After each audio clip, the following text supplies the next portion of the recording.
এখান থেকে কি বুঝতে পারলাম, রাসূল পাকের যারা পরিমাণে কেউ যদি বেয়াদবি করে, ভাকুরি মসজিদ কোন কথা, যদি কাবা ঘরে মুহাম্মদ রাসূলুল্লাহ পিছে নামাজ পড়ে মুসলমান হতে পারে।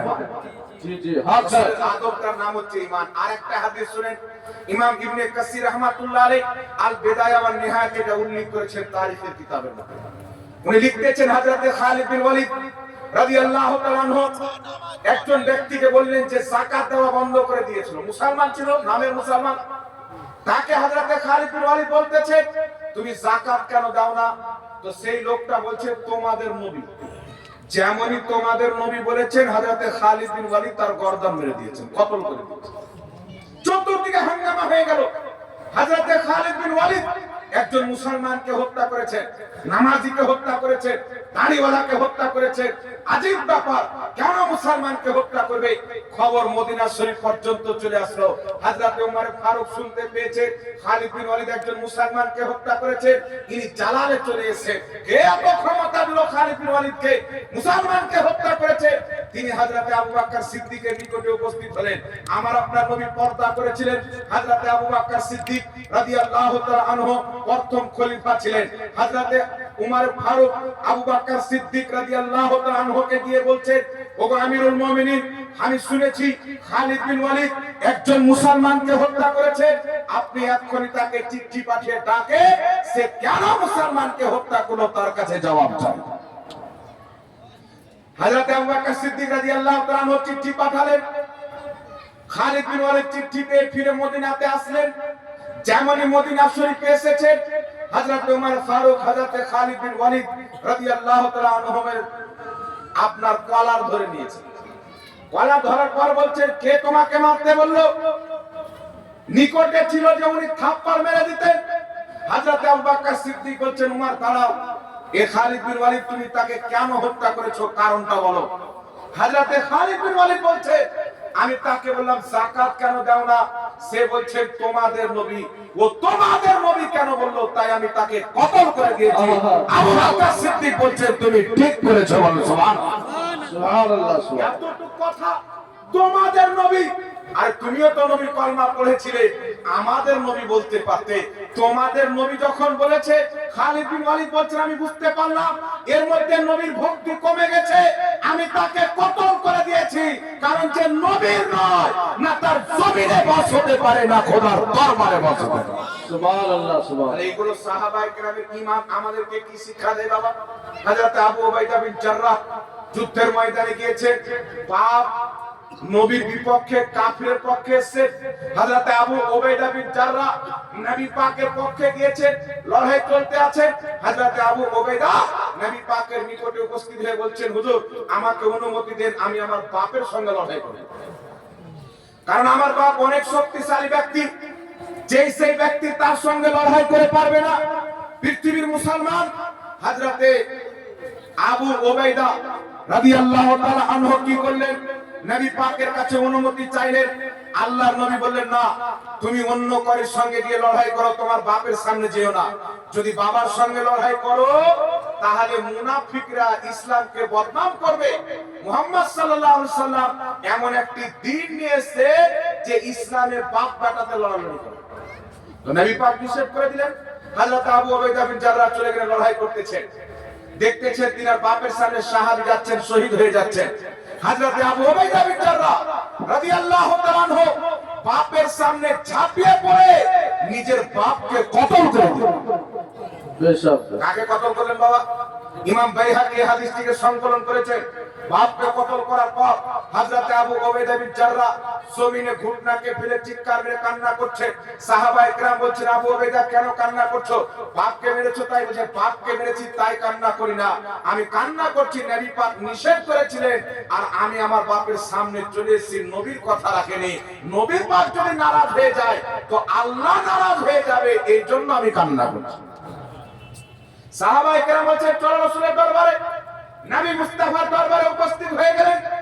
নবী পাকের দরবারে উপস্থিত হওয়ার পর বলছেন, ইয়া রাসূলুল্লাহ, ইয়া হাবিবাল্লাহ, আপনি তো নিষেধ করেছিলেন, কিন্তু হুজুর যদি আমি না যেতাম আমার বাপের মোকাবিলা কেউ করতে পারতো না।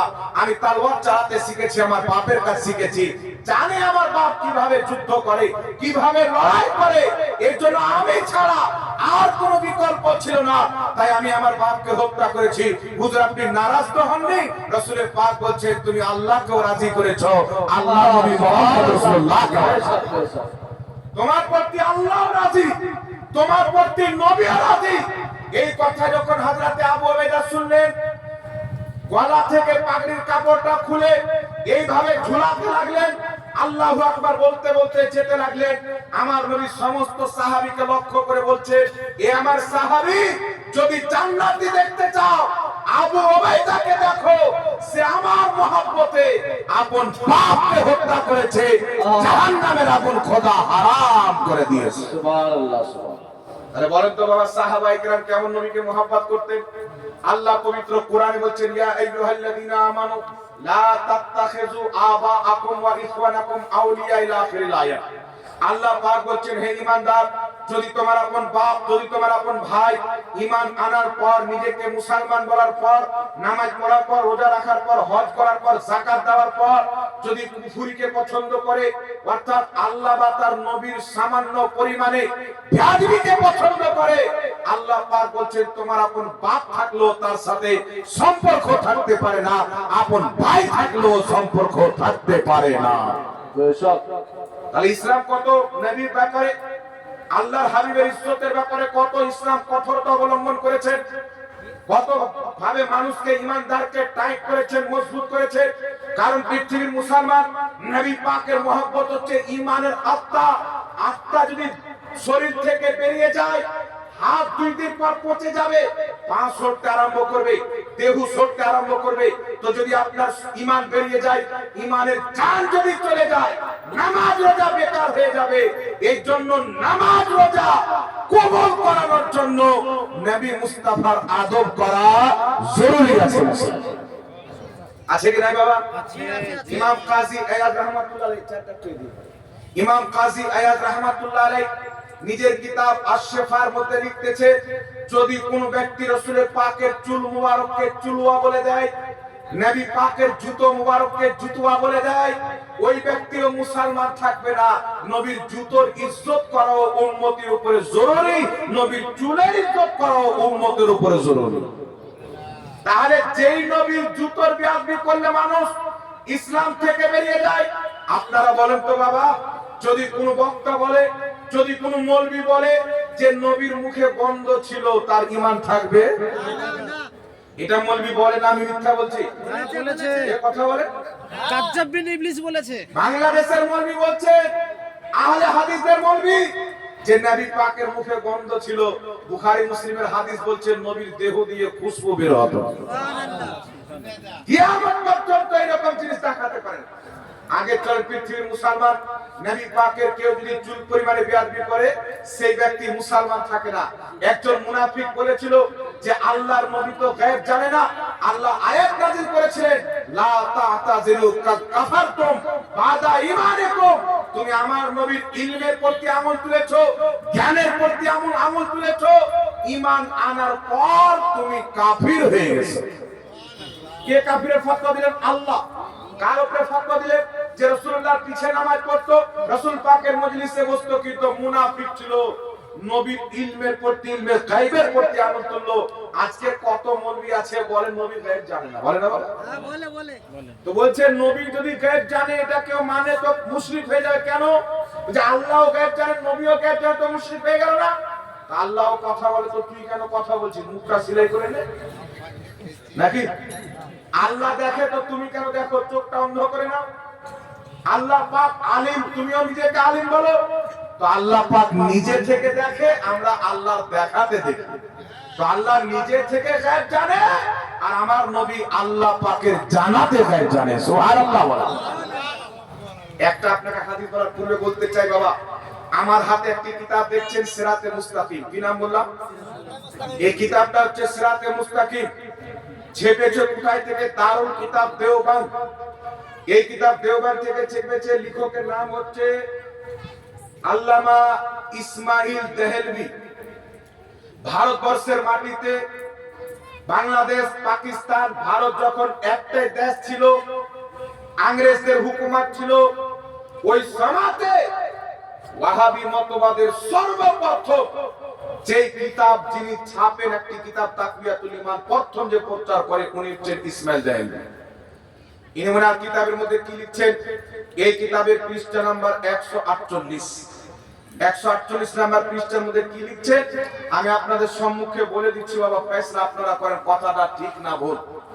এই কিতাবে নামাজের আলোচনা করতে গিয়ে লিখতেছে, ज़िना के वसवसे से अपनी बीवी की मुजामियात का ख्याल बेहतर है और शायद ये इसी जैसे और बुजुर्गों की तरफ खवा जनाबे रिसालत माँ भी हो, अपनी हिम्मत को लगा देना अपने बैल और गधे की सूरत में मुस्तगर्क होने से बुरा है। ये लिखतेছেন নামাজের মধ্যে যদি জিনার শরণ চলে আসে, স্বামী স্ত্রীর মিলন মহব্বতের শরণ চলে আসে, নামাজ হয়ে যাবে।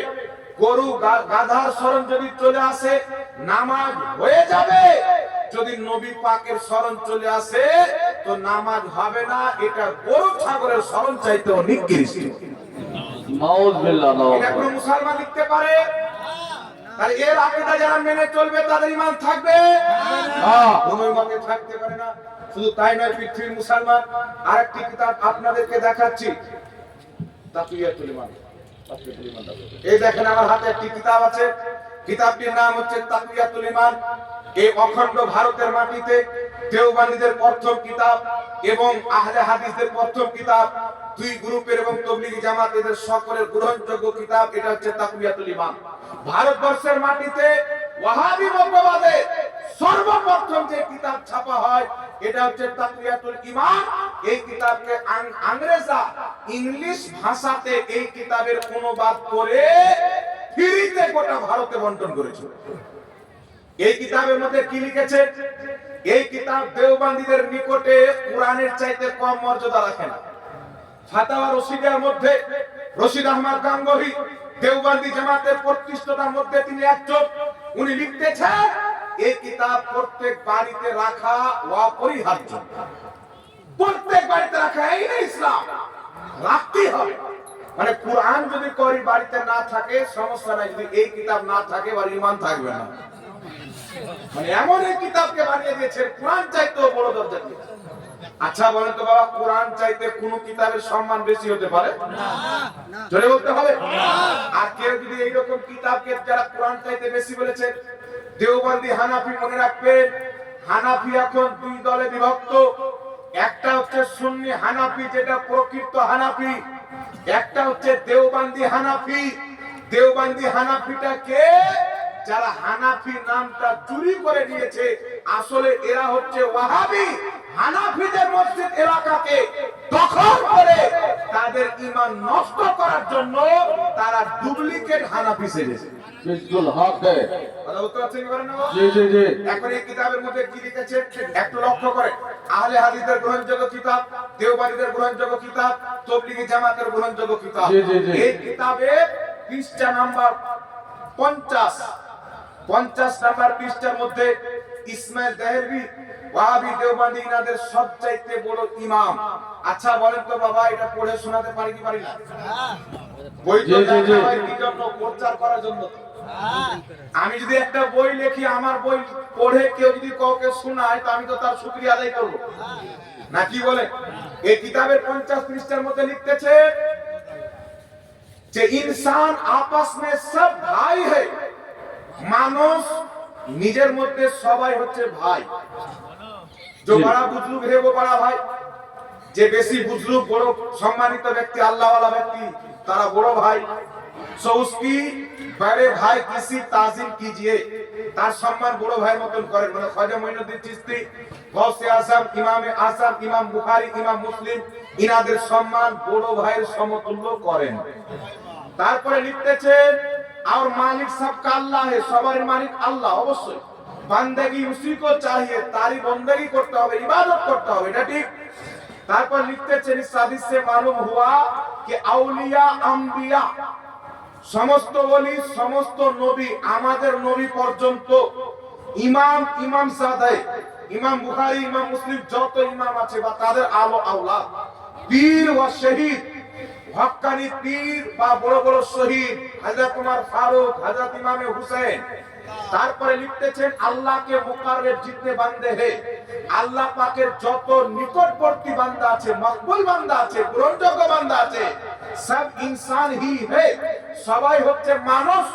আর বান্দে আজিজ हमारे भाई, আর তারা হচ্ছে আমাদের ভাই, मगर আল্লাহ ने उनको बढ़ाई दी तो वो बड़े भाई हुए। আল্লাহ তিনাদেরকে বেশি সম্মান দিয়েছেন তো তারা আমাদের বড় ভাই হয়, তো তাদের সম্মান বড় ভাইয়ের মতোই করতে হবে। কার সম্মান?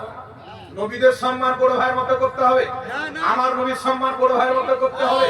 রাসূলের পাক বলছেন বুখারী শরীফ প্রথম খণ্ড কিতাবুল ঈমানে হাদিস, সহিহ মুসলিমে হাদিস, মিশকাত শরীফ প্রথম খণ্ড কিতাবুল ঈমানে হাদিস, আমার নবী পাক বলতেছেন লা ইউমিনু আহাদুকুম হাত্তা আকুনা আহাব্বা ইলাইহি মিন ওয়ালিদিহি ওয়া ওয়ালাদিহি ওয়ান নাস আজমাইন, ততক্ষণ পর্যন্ত কোন ব্যক্তি ঈমানদার হতে পারে না যতক্ষণ পর্যন্ত নিজের বাবা চাইতে বেশি, মা চাইতে বেশি, ছেলে চাইতে বেশি, মেয়ে চাইতে বেশি, এক কথা আল্লাহ পাকের পর সবার চাইতে বেশি যে নবীকে না ভালোবাসবে খাঁটি মুসলমান হতে পারে। बेशक हक है।